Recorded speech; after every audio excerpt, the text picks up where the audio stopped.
Greetings, everyone. This is the hipster Snek, and today I'm trying out Death Tapes by Noxus Game Studio. Ah, that old synthesizer. There is something to be said for that style of music in the 70s and 80s. Yes, this is Deep Stories, Deep Volume Stories. 1. You just took my thunder from me, man. You can't do that. Ugh. This game contains jump scares, loud noises, gore, and blood. So you guys have been warned. Put the childrens to bed. Is jump scare one word? I always kind of thought it was two. Now, whatever. Use headphones so you can get hit by the jump scares better, so that should be fun. We'll see how I react. I really never know. Some days I'm ironclad, and some days I'm the biggest wuss on the planet, so we'll see what the day is.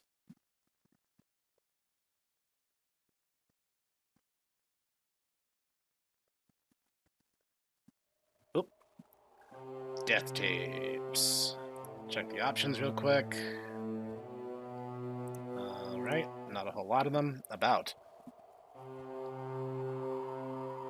Alright, so now you know where to find the game devs. I was wondering if there was a little more explanation, like, I don't know if it was part of a game jam or what have you, but let's just dive on in. All we know is death is involved and tapes are involved. This is the third time, because this game actually starts with a launcher. So, like, this is the third time we've had a intro to the dev team.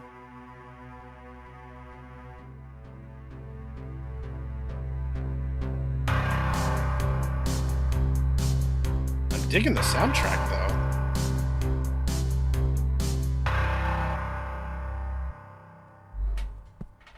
Lost walk, get out of bed, interact, and zoom. So, alright.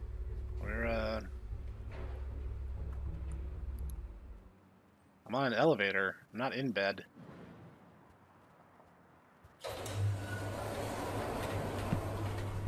Alright, go to your apartment, which is number 39.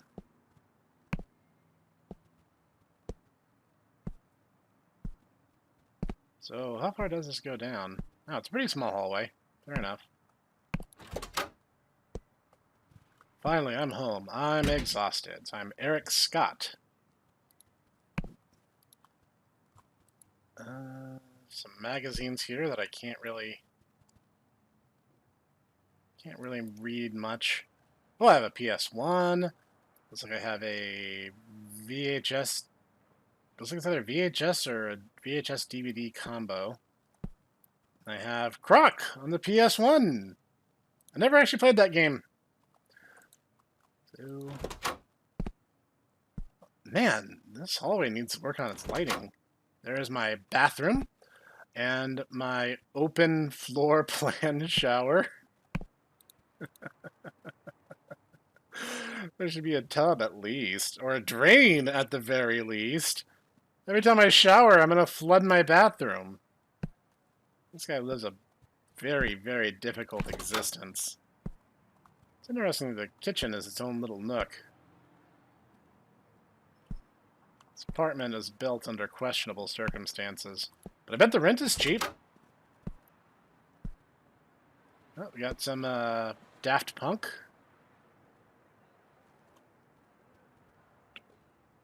Rock. Got my wardrobe. I got my computer and a Crash Bandicoot figure. Must be a hardcore PS1 head. That's old school. You don't see desktops like that anymore. But I have a figurine over here. I want to see what it is first. Oh, it's a xenomorph. And walkie-talkies? Okay. I mean, first thing I do when I get home from work is shower, so that I don't carry the reek of filth and work on me into my nice, clean bed. But, hey, who am I? I mean, really. Oh boy, 3 a.m. I'm joking. I'm an old man. I can't stay up past midnight. Excuse you. You gotta be kidding me. Who's knocking at the door at this hour? I would just ignore it.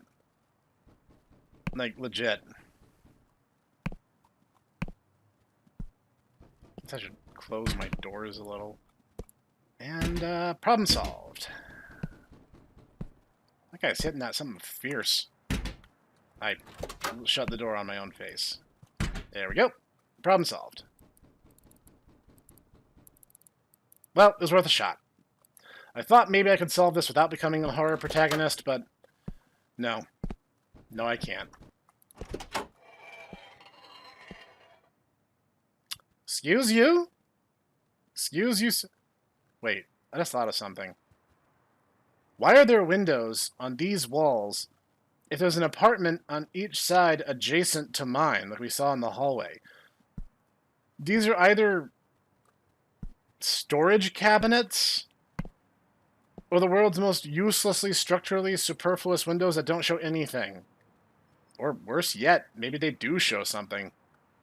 Not sure I'm comfortable with that line of thinking. Like, logistically, the only window that should point to anything is this one. Nope, sounds like he's gone. Back to sleep. Nope, okay. Worth a shot. What? A VHS tape? Who left it here? You know, we don't have to take it. We don't have to take it, and we don't have to watch it. Logistically, I'm a creature of free will, and I can do whatever I want. But nobody's here. Who knows? Maybe it'll be the Star Wars Holiday Special.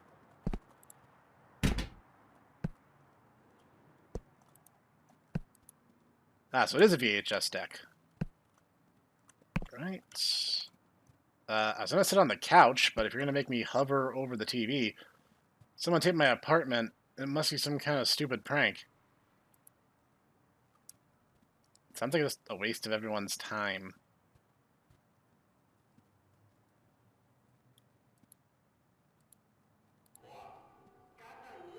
Every night, I went to the market to shop for dinner. Oh, I really can just, like, watch random stuff on TV. Yeah, no.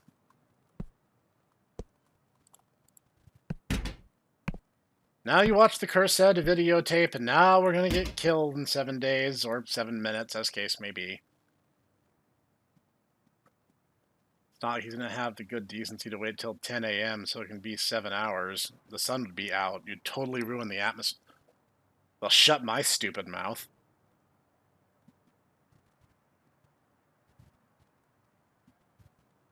"9 a.m. is sleeping in for me."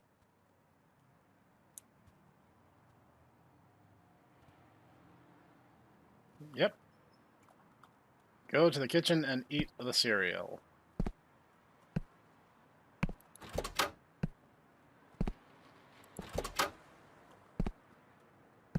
Let's see. My options are bread.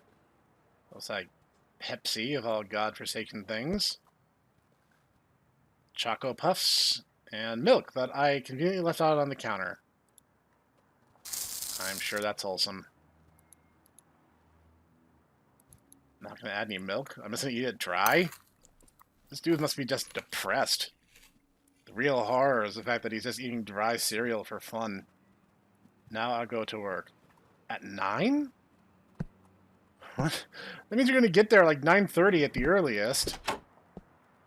So it's like, what kind of terrifying shift are you working?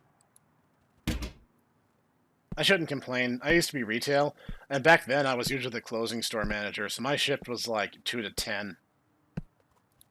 But for a regular day job, getting up at 9, that's pretty late. So like at best, like 9:30, then it's like 10. So then your shift is offset by 9 hours because you have to have a lunch break. So maybe like 8.5 to be generous. So it's like, what time would that be then? Like 6 or 7 in the evening, right?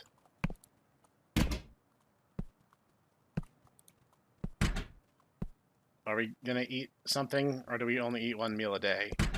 You didn't pack anything for lunch, so I don't know what you're doing.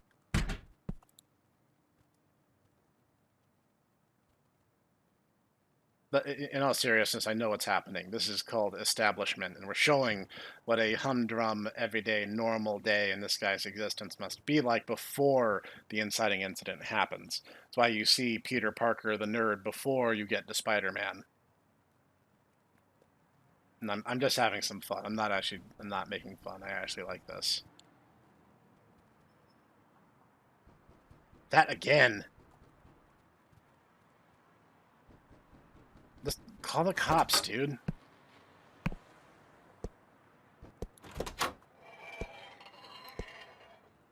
What? Another tape?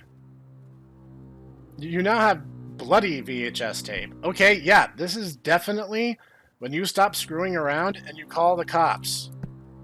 Like, why are you even taking matters into your own hands at this point?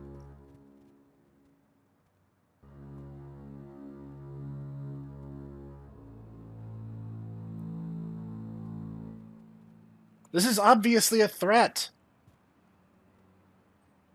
What is that? Is that a head and a person on the side? Yes, you have sufficient evidence. You can go to the police now. Check outside the apartment. No! No, don't do that. You have a phone, right? Hang on, let me check. I have to verify something. Not in the bathroom, obviously, but like in the kitchen or the bedroom or the living room, you should have a phone. I have walkie-talkie. I do not have a phone. Of all the things, of all the amenities in this apartment you decided to skimp on, it was a phone line?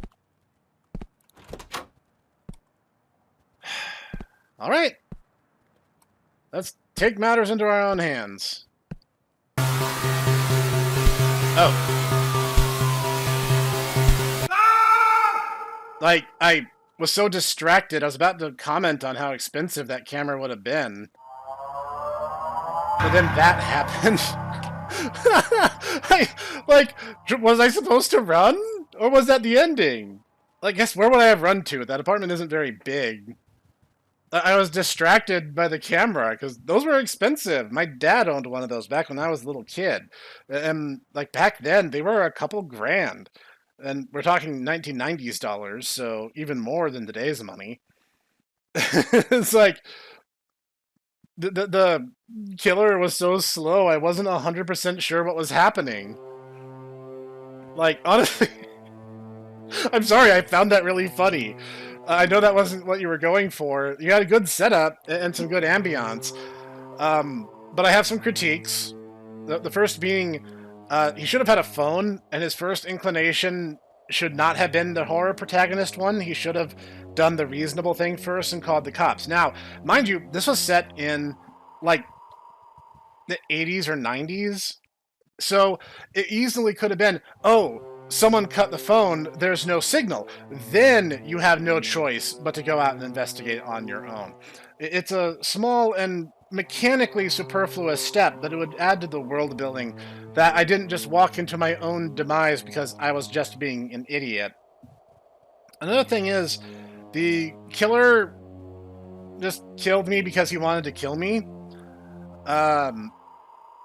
Maybe some kind of motivation, like at some point I did something to anger someone, or I had a bad encounter with someone who turned out to be a killer.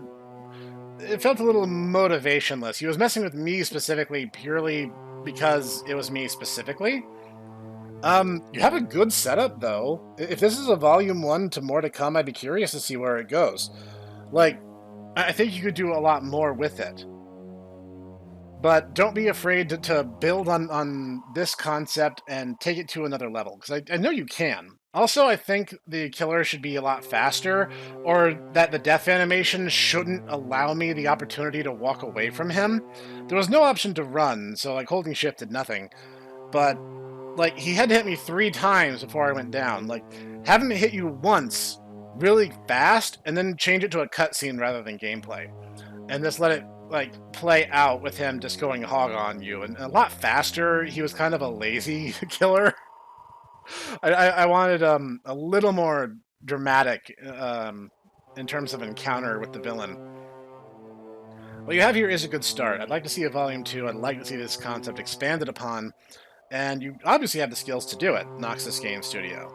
So this was fun. I enjoyed this.